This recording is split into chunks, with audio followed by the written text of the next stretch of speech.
You know, hearing from far and seeing from far. Is it the attribute of Allah? No, Allah sees and hears all.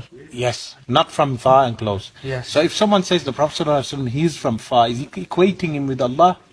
No, but No. But now say example, if I'm saying Ya Rasulullah, yeah, and Sallallahu Alaihi Wasallam, and thousands of people across the world are saying Ya Rasulullah Sallallahu Alaihi Wasallam, in order for Nabi Sallallahu Alaihi Wasallam to hear all of that at the same time from far or close, he'd have to be all hearing. Alright, no, look.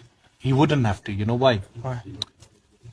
Because all hearing is not limited to 1 million people. All hearing is beyond that. Yes. Yes? When we say Allah's as-Sami', does Allah's all hearing, but does He hear colors? No. He does. You need to read Aqidah properly.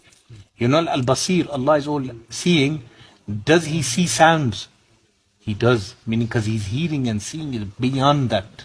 Okay, right. We haven't come to that. Deobandis generally can't teach Aqidah.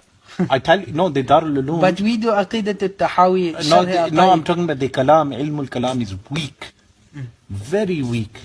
They need to really learn from real Asharis like me. Yes? But the thing is, when we say, let's say 1 million people the Prophet ﷺ hears, can Allah create this ability in the Prophet ﷺ? Is it from mustahil, wajib or jaiz? It is jaiz. Jaiz. So are there hadiths for this? The answer is yes.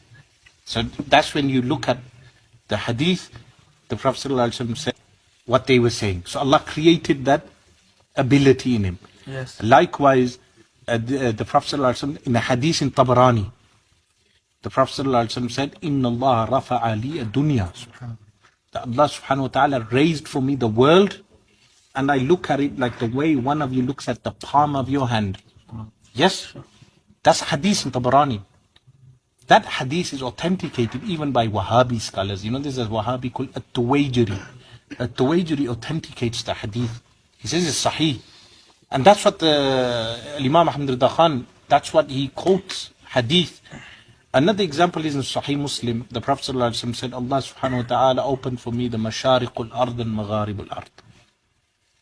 Yes, and I knew what was in them. I knew the kingdom of my nation.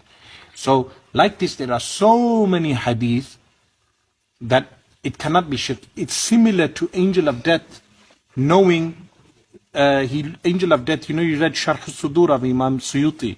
You need to read it. He has a hadith that he says the angel of death looks at like a pot with seeds, and he can pick and choose anyone. Now, it's not shirk because it's still limited when compared to Allah subhanahu wa ta'ala.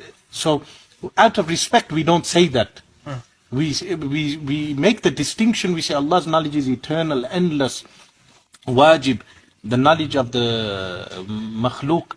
But what the Deobandi ulama ended up doing, they start saying, what's special about the Prophet ﷺ? Even X, Y, and Z knows this. So, it's not shirk.